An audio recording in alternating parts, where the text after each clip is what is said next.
to the Sports Bar Lounge. This is really loungy. It's always loungy when we come over to the Travis Kriens residence. Yes, with all the deer heads and such. Apparently only 2 of us made it through the Thanksgiving weekend alive. I made it.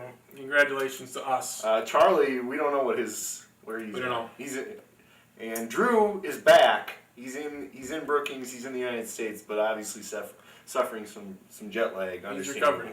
Understandable. But it sounds like a great trip to Austria, and who can argue? The text that I got at 3:12 this morning from him that I did not hear, and that I checked at like 5:15, so I was appreciative for him to let me know. But you want us to talk about sports, obviously. They always do. They always do. So let's start with college football again. Big weekend, not a lot of upsets. Nope. But LSU, they proved they're the real deal. They pantsed Arkansas as promised by me last week. They did. They pantsed them. They did. They took them to task, and I think now we're kind of sitting in that scenario where LSU is going to be in the championship, unless Mark Richt and the Georgia Bulldogs beat them by like 40. And then maybe we'd have to consider them not being in it. But, I mean, even if they lose to Georgia, you got to think they're going to be in.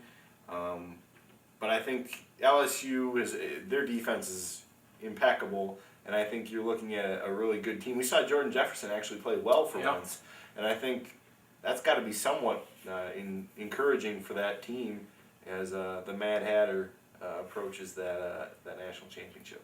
Charlie, he'll sit here and tell you Alabama's the best defense in the country. And statistically, he's right, but I'll take LSU's defense over Alabama. Yeah, I will too. I mean, LSU beat them. And I think not a direct result of the defense, but they gave up 10 points to Arkansas. Right. We don't count that interception. Right. I mean that's a huge win. They proved it for the duration of the SEC schedule, which is as tough as there is.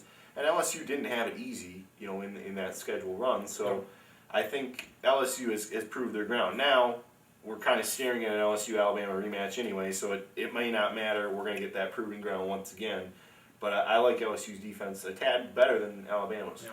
Alabama, they go on to beat Auburn, really dominate them the entire game. I don't know if I've seen a worse offensive performance by an offense than I saw from Auburn.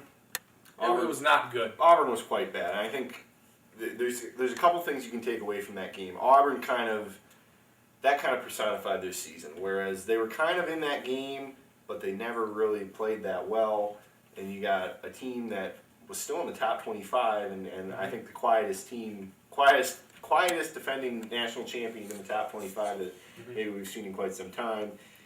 Trent Richardson's really good. Alabama's defense is really good. That's been proven. I think Trent Richardson kind of too little too late in his Heisman push that he made, but he'll still be in that hunt, no question. I enjoyed the commentators building it up. Well, Trent Richardson, this was his game, his career game, final game of the regular season. This vaulted him above Andrew Luck. They're just trying to drum up interest. But I think Andrew Luck, good performance against Notre Dame. I think, I've said this for a couple weeks now, I think he's sewn this up now. I think Trent Richardson, he's your number 2, and everybody else, I don't think it really matters from there. I agree. I think there's a couple ways to look at this. If Case Keenum played at a major conference school, he'd win the Heisman Trophy. He's not going to because he plays at Houston. If Matt Barkley was not on a sanctioned team, he wins the Heisman Trophy because his numbers are really good right now. And he's got a team that was pretty good this season. I think you're right on Andrew Luck. I think he's the winner. I don't really see who else you're put in there. Some of those other candidates have kind of fallen out. Trent Richardson, back to my previous point, too little too late. I mean, if you're going to be dominant and you want to win this has been a year where there hasn't been dominant performances. Now, Robert Griffin III kind of stands out to me as a guy who, because he plays at Baylor, he's not going to win it. I mean, if he is the guy who puts up the 6 touchdowns against Texas Tech, then that's probably his final performance to kind of seal it. But because he got knocked out of that game, he's not in there the whole time. He had the great performances against TCU and Oklahoma, but I guess it's going to be it's not going to count for too much because I think Andrew Luck has kind of said, bad beard and all, I'm going to win this thing. Griffin, he's got Texas this week, so he's got one more chance. He does, yep. Barkley's done, Luck is done, Richardson is done, so he's really the only guy that you could realistically see being invited that has a chance to maybe get number 3 in the Heisman. Yeah, it's kind of tough. Most years you've got 2-3 candidates who are still playing in that final week where you're going to say, last chance to kind of put their stamp on it. This year we don't have that hardly at all, and I think that's kind of a shame. You've got Robert Griffin the third, and I think that's pretty much it. I mean, anybody else is kind of out. Houston, I guess Case Keenum can put one last chance on it, but he's going to have to go for 7-8 touchdowns for that stock to really raise. You mentioned that even if LSU does lose, they're probably in the championship game versus Alabama. We'll get into this more later in the week, but can you remember a time when the championship has basically been decided here a week to go? We basically know it's going to be LSU Alabama. Yeah, I can't, honestly. I mean, I think I really don't want to see a rematch again. I think those teams played, it's over. It's done. LSU beat them on the field. Mm-hmm. But those are the 2 best teams. It's not like there's 2 or 3 other teams that are in there that you can say, well, Alabama, you lost, you're out, plug in Team X. It's not that simple this year. And I think Oklahoma State's not good enough to play in the championship. You've got Houston, Boise State. Those teams are high in the rankings but aren't going to play. Virginia Tech, probably not.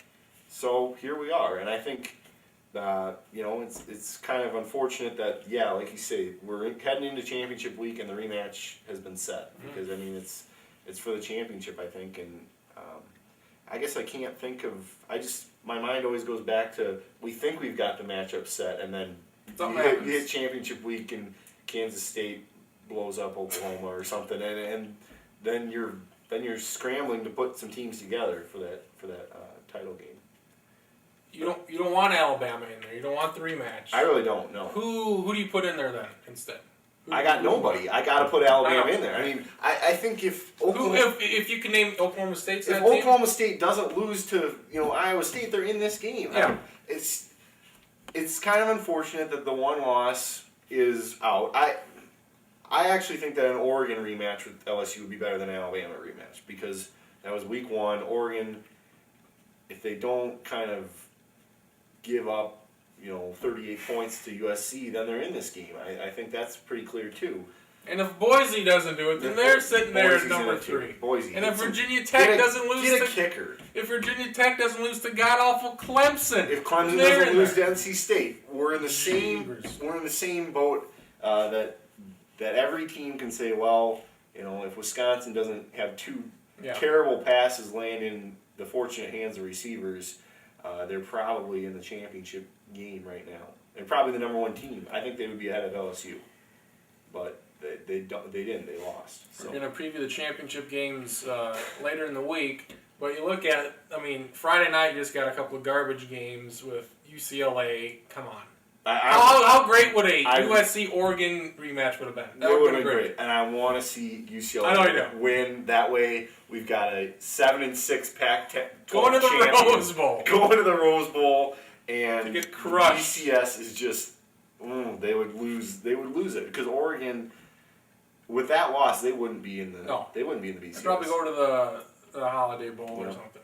But there is no way that Oregon loses to UCLA. Oh, because USC, they murdered. And I want UCLA to win and then still have to fire Neuheisel because it's like you're still 7-6. You're going to finish 7-7. Probably going to finish 6-8. If they, you're going to get to that bowl game somehow. That's the thing. If they finish 6-7 after this loss, there's no guarantee they go to the bowl game anyway. Because there's nobody from that side of the Pac-12 that's going to get into a bowl game. It would have been nice to see Arizona State kind of step up and say, "Yeah, we'll win 9 games and go play in that." But no, they'd end up firing Dennis Erickson anyway. So. And you have the de facto Big 12 championship game. Funny how that works out. Oklahoma and Oklahoma State. I thought Oklahoma would win this one, but I'm starting to turn a little bit here with just how poor they've played and with the injuries. And they did not, by no means, dominate Iowa State last week. No. They did not look all that great. I wonder if it was kind of a stepping stone game into this one, though. I wonder if they were just kind of like, let's weather the storm. Cyclone's not going to win, not going to beat us after beating Oklahoma State. And they just kind of figured, let's just sort of gear up for that Oklahoma State game. Now, why would you do that? Because even if you win, you're not going to the championship. You'll seal up the BCS bid for the Big 12. I think you're right. I think it is. I think it's Oklahoma State, and I'll say by a whisker, but not much more. I mean, it's going to be I have a feeling it'll be 49-45, something like that. It'll be entertaining then. It should be. Urban Meyer on Monday said he's going to be the coach of Ohio State after 2 weeks of him and Hahn, and say, no, there's nothing in place. When there was something in place the entire time. As he's doing the under the table, hey, how apropos that we're sitting here. He's got the contract signed 3 weeks ago, and he's still calling Ohio State games. And I don't want to talk about the impact of Ohio State and what that is going to mean, because obviously they'll be good. But how did ESPN and Urban Meyer handle this whole situation? Well, I'm going to do the Michigan-Ohio State game. Well, I'm going to be in the studio. Yep. Well, now I'm just not going to do it at all. Yep. What a mess. I think it's pretty poor. I think it's pretty poor to put him on that game to begin with, especially when you can consider you can send him anywhere in the country. You can send that crew anywhere in the country because they're good enough to call any game.